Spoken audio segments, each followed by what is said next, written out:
On April 1, 2006, a young man named Brian Shaffer walked into a bar in Columbus, Ohio, and never came out. Surveillance cameras caught him entering the Ugly Tuna Saloona, a popular bar near Ohio State University. But the cameras never recorded him leaving. 17 years later, his disappearance remains one of the most haunting unsolved mysteries in modern true crime history. Tonight, we step into the night Brian vanished, exploring his life, the investigation, and the theories that still divide both investigators and the public. Brian Shaffer was 27 years old, a second-year medical student at Ohio State University. He was known for being bright, kind-hearted, and ambitious. Friends say he had a laid-back personality, with a love for music, especially the band Pearl Jam. Those closest to him describe him as a dreamer, someone who loved the beach and often talked about moving somewhere tropical one day. But behind his easygoing smile, Brian was facing one of the hardest years of his life. Losing my mom, it shook me. She was my anchor. I kept pushing forward with school, but inside, I was hurting more than I let anyone see. Just 3 weeks before his disappearance, Brian had lost his mother, Renee, after a long battle with cancer. Friends recall he seemed determined to stay strong, but the grief weighed heavily on him. Still, he pressed on with his studies and tried to keep a sense of normalcy. And on the night of March 31, 2006, as spring break began, Brian decided to go out with friends. It was supposed to be a night of fun, a way to blow off steam after grueling exams. It would become the night that defined the rest of his story. That evening, Brian met up with his friend and roommate, Clint Florence. The two began their night by bar hopping, having a few drinks, and enjoying the start of the weekend. Later, they were joined by Meredith Reed, a friend of Clint's, who gave them a ride to their next stop, a bar near campus called the Ugly Tuna Saloona.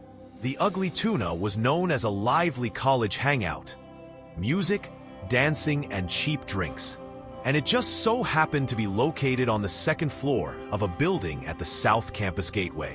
To get inside, you had to take an escalator up from street level.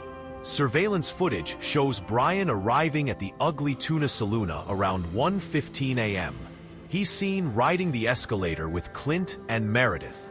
He appears relaxed, dressed casually in jeans and a short-sleeved shirt, with a green striped polo layered over a t-shirt. Later footage inside the bar shows Brian chatting and having drinks. At one point, he's seen speaking to 2 young women near the entrance. And then he's gone.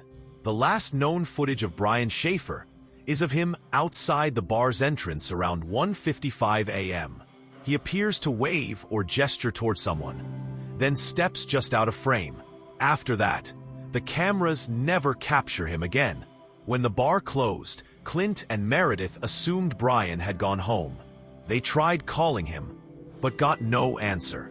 The next day, when Brian missed a planned trip with his girlfriend, concern quickly grew. By April 3rd, he was officially reported missing, and the mystery began to unfold. Police immediately turned to the surveillance footage from the Ugly Tuna Saloona. It showed Brian entering the bar, but no footage ever showed him leaving. The bar had only one main entrance and exit, the escalator that led back down to the street. And that exit was covered by cameras. So how could someone go in and never come out? One moment I was there.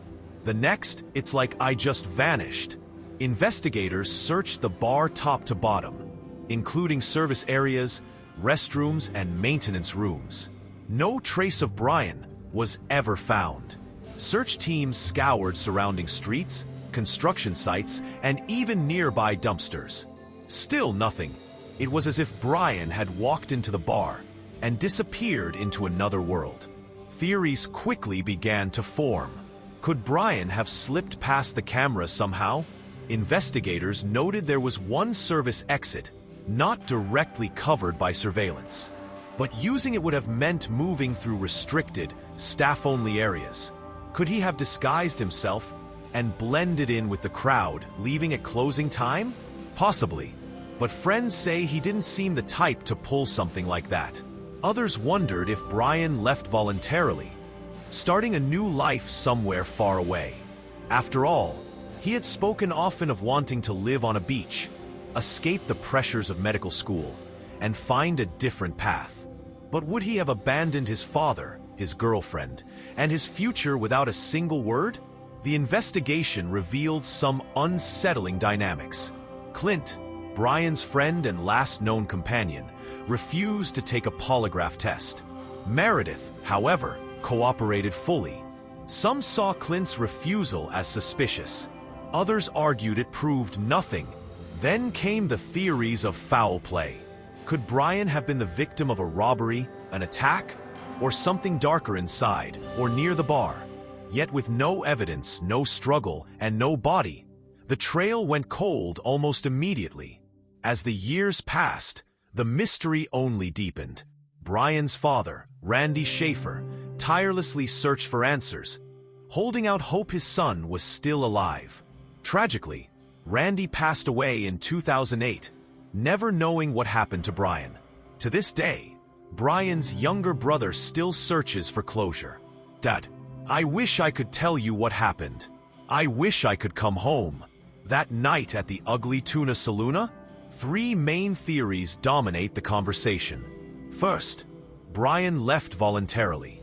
Overwhelmed by grief and pressure, he may have chosen to start fresh somewhere else. This is supported by his frequent talk of escaping to the beach. But why vanish without a trace? Why leave behind loved ones without closure? Second, foul play.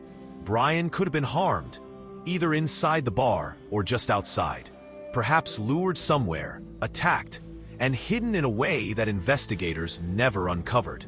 Yet no solid evidence has ever emerged. Third, an accident. Some believe Brian may have left through an obscure exit and suffered a fatal accident in nearby construction zones. But again, searches turned up nothing. 17 years later, the disappearance of Brian Shaffer remains one of the most chilling modern mysteries. A case where technology, timing, and tragedy collide, leaving more questions than answers. Did he walk away from his old life? Was he the victim of an undiscovered crime?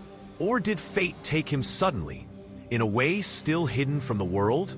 I walked into the bar, but somehow I never came back out. This is the story of Brian Shaffer, a young man who vanished without a trace, a mystery that lingers unanswered in the heart of Columbus, Ohio. And until the truth is revealed, we are left with only one haunting question. How can someone walk into a bar and never come out?